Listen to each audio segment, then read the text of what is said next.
Hello, my name is Siddharth, and today I'm going to talk about ultrasound guided femoral nerve block. Let's first talk about anatomy. Is that femoral nerve is a part of lumbar plexus, and it is formed by the L2, L3, and L4 root segment, lumbar root. And if we talk about the uh, supply, then as we all know, it gives branch to iliacus and the pectineus. That is two branches from femoral nerve itself. Then the nerve divide into the two division, anterior and posterior division. Anterior division, anterior division, it supplies sartorius muscles and cutaneous nerve of the thigh. That is medial and intermedial cutaneous nerve of thigh. Through that, it supplies the median portion of the thigh, and posterior division that comes posterior to the circumflex femoral artery, and it supplied to the branches of the hip joint and rectus femoris. And later on, it also supplies vastus lateralis, intermedialis, and medialis muscles, and few sensory fiber also goes to the knee joint. Now, uh, before entering into the leg, it also gives some branches to the infrapatellar branches to the infrapatellar area, and it supplies on the medial side of the leg through the saphenous nerve, that is the terminal branch of femoral nerve, and in the foot it supplied the medial aspect of the ankle joint and up to the great toe. So it supply the skin near the medial malleolus and up to the great toe. So this is about the dermatome, myotome, and osteotome of the femoral nerve block. And this is again what we can say is the femoral nerve. It gives branches to the sartorius, the rectus femoris, and all, like the vastus, and the end point is the saphenous. This is all about the supply in the thigh.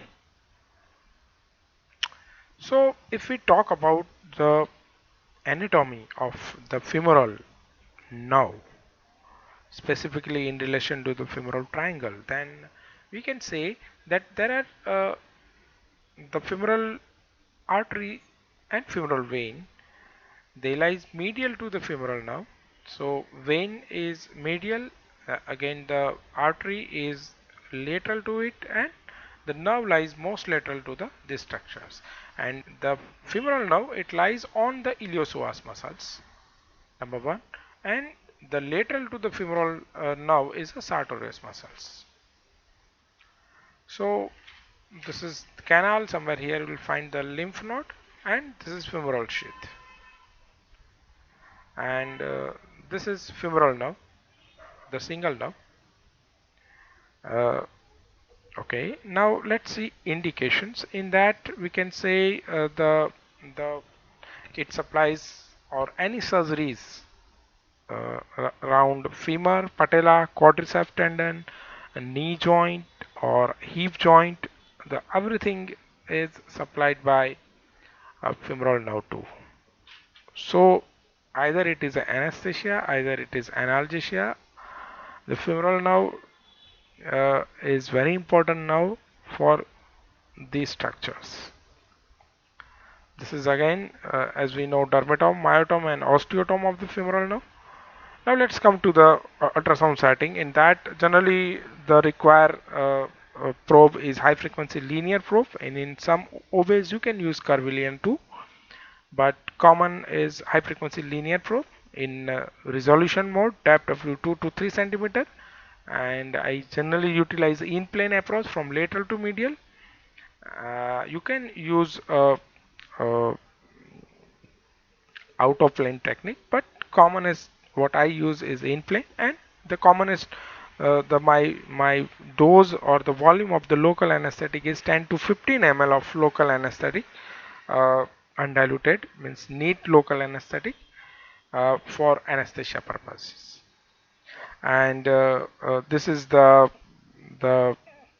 this is how I generally do my femoral nerve block. That is, the operator lies on the same side and machine on the opposite side, and the probe that is placed is somewhat like this. It is on the inguinal canal, just below the inguinal ligament, and uh, my first point is femoral artery. So I am putting the probe horizontally on the femoral artery and just below the inguinal ligament. So see, this is the femoral artery mark, and this is anterior superior iliac spine. Somewhere you will find the pubic tubercle, and this is the inguinal ligament just below to that. And something more, when we put this probe, our first and foremost important part is anechoid pulsatile femoral artery. And if you trace this single artery somewhere over here, the next target is lateral to it is a nerve, and medial to it is a femoral vein, and that can be identified very well by the compressibility test. Then the vein is compressible, artery is not compressible, and thereby you can come to know the vein and artery, and thereby you will come to know the femoral nerve. Okay, so when we put probe on the femoral artery, the just a few centimeter below to the inguinal ligament, will come the anechoid pulsatile femoral artery, and just lateral to it is femoral nerve. Now, one of the most important layer that you need to know is, first is fascia lata, and second one is fascia iliaca. Now, uh, these two fascia, they lie superficial to the femoral nerve. And see, these two fascia, they actually form the femoral triangle over here, and this is fascia lata, and this is fascia iliaca. So when you come either from this or this area, you will in traditional technique you will feel the two pop of, one is from fascia lata and first and second one is of fascia iliaca. Okay, so these two fascia are very important because if you inject in between these two fascia, then the block effect will not be there. So you need to be below to the fascia iliaca to get a femoral nerve block. Okay, so see, this is vein, this is artery, pulsatile, and this is a femoral nerve. So you should keep your eyes on femoral nerve, and from here you will come from lateral to medial point, and you will try to be below to the fascia iliaca and target the femoral nerve. See, the in most of the patients, the iliopsoas or iliacus muscles is actually black on textures most of the time, and the nerve is looking hyperechoic. Okay, so anything above the black muscle is nerve. Okay, and this fascia iliaca and fascia lata, they look hyperechoic all the time. This is femoral, this is femoral bone. So let's see one more example. See, and one more thing that I like to talk about is in anatomy, is that two more important structure are there. One is superficial circumflex iliac artery, superficial circumflex artery, that lies just below, just above to the fascia iliaca and below to the fascia lata, number one. And number two is, somewhere here you will find the femoral branch of genitofemoral nerve that also lies in between these two planes. So uh, this is also a very important landmark or very important structure that you need to keep in your mind. See, uh, in between fascia lata and iliaca, there are the one more artery, that is femoral, one more nerve, that is femoral branch of genitofemoral nerve, and a superficial circumflex artery. It's a branch of femoral artery. Okay, they lies in between these two fascias. Okay, now let's see about the block. See, I am entering from the lateral to medial in the femoral triangle, and this is femoral nerve, and I'm just below the fascia iliaca, and I'm targeting now on the nerve, and I'm trying to separate the nerve with the fascia iliaca. See, and this the part which is somewhere here is a nerve, hyperechoic, and this is black one is iliacus muscle. This is pulsatile artery. Now, somewhere here I am injecting the local just in between the fascia iliaca and the femoral nerve, so that the nerve is to be isolated by this way. And the second point of my injection is I'm trying to be in between the iliacus muscle and the femoral nerve. So 2-point injection. This is second one. See, the posterior to the nerve and separating the nerve from the iliacus muscle. Okay. So here the black portion is a fluid, that is a drug, and somewhere here is a drug. So see, this nerve is separated from both the point, that is this is anteriorly and posteriorly from both the point, it is separated here, and the nerve, and generally I utilize local anesthetic volume is 10 to 15 ml of local anesthetic. So this is how I generally block a femoral nerve. Okay. The second is, see, this is all about the continuous catheter technique. In that, see, I'm actually reaching to the nerve and I'm trying to hydrodissect a femoral nerve with local anesthetic up to the 10 ml of volume from anteriorly and also from posteriorly, and thereby I'm just making sure that the some passage for catheter insertion.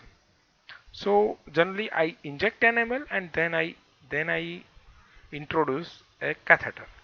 See, from anterior and posterior, from both the sides, the femoral nerve is separated, and this is 2 high needle, 18 gauge. Okay, and after that, after utilizing 10 cc, I will insert a epidural catheter over here for 2 centimeter. Yes, and remove the needle. Okay.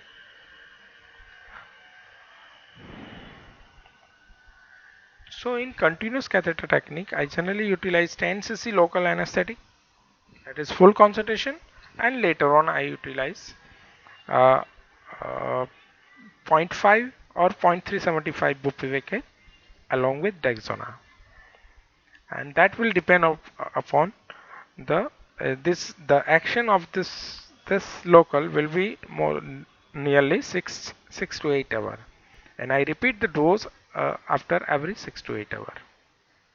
Or if you have infusion, you can put patient on infusion with 5 ml of local anesthetic, 0.125%. Okay, now let's see again if this is needle entry through the fascia iliaca, that is loss we are knowing, and I'm trying to separate the nerve. Okay, this is okay. I'm trying to separate the femoral nerve. The nerve is somewhere here, hyperechoic nerve. Okay, so this is artery, and somewhere you'll find the fascia lata, and this is fascia iliaca, and below is my needle, and I'm injecting local anesthetic just to separate the nerves. Okay, I'm again rechecking the nerve is actually moving. around.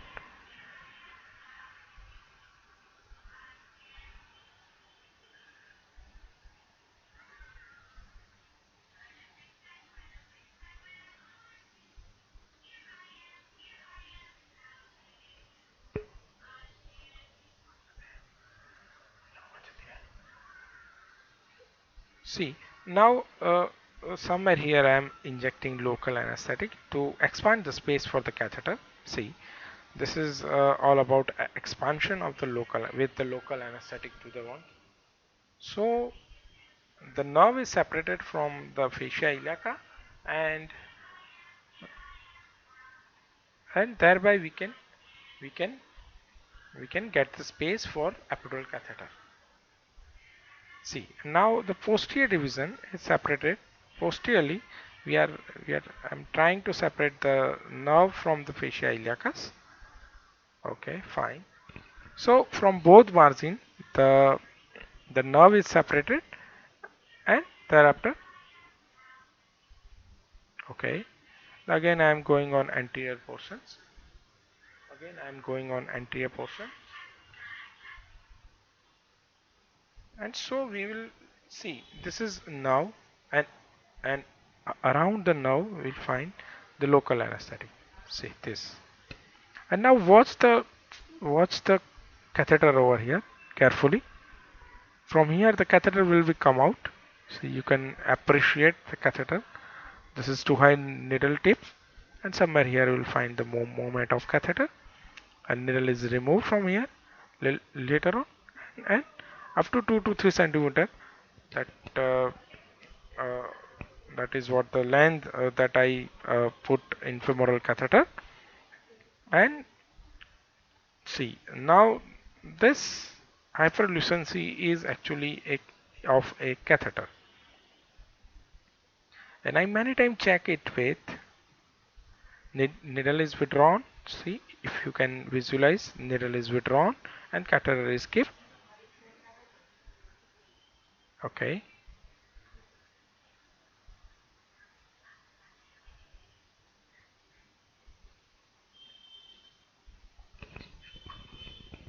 and now only catheter is there.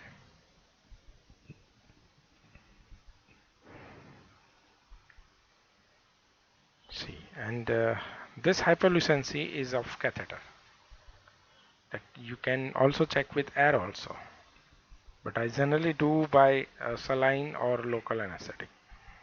Okay, and this is how I check a femoral nerve block after the see the patient can't extend the leg.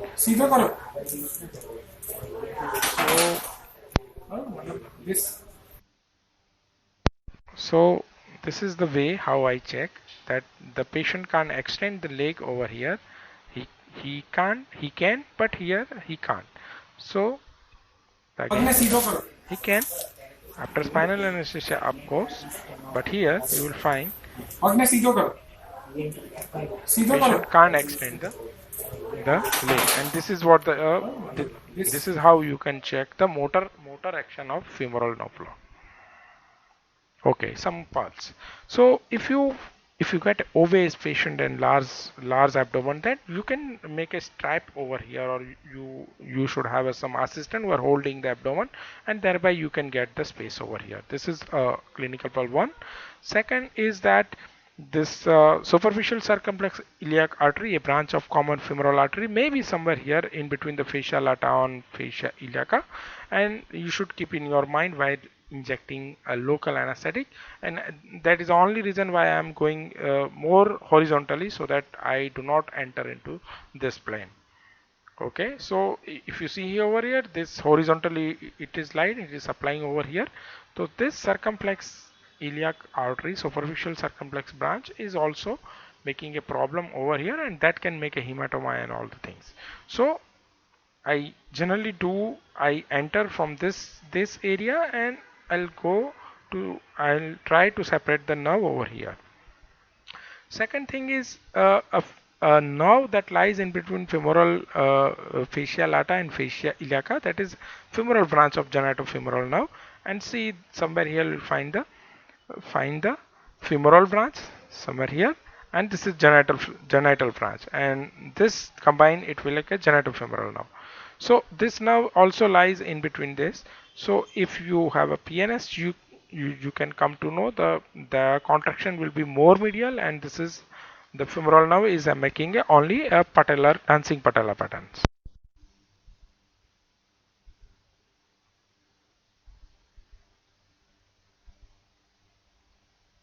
Next pearl is that I generally try to locate the single femoral nerve, and thereby you can get a smaller diameter nerve over here, right? So at this point, I generally try to locate the femoral nerve, not at this point,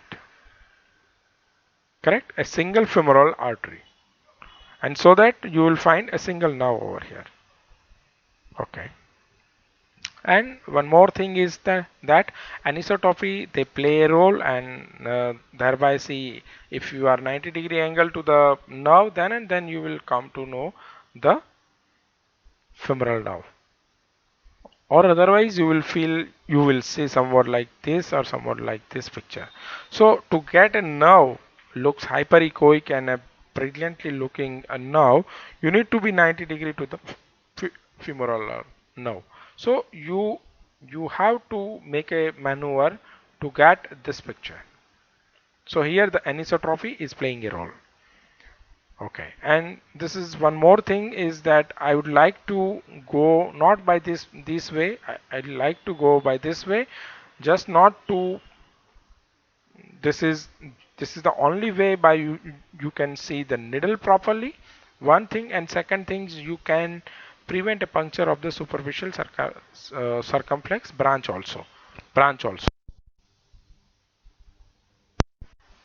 Okay, and the next thing is the anterior try to separate the fascia iliaca and the nerve, first one. Okay, and secondly try to separate the nerve with the iliacus portion. So the both from anterior and posterior portion you are trying to deposit the nerve, and thereby you are getting the block effect. This is nerve, and needle is here. Needle is anterior one, and here is a posterior one. Okay, so thank you.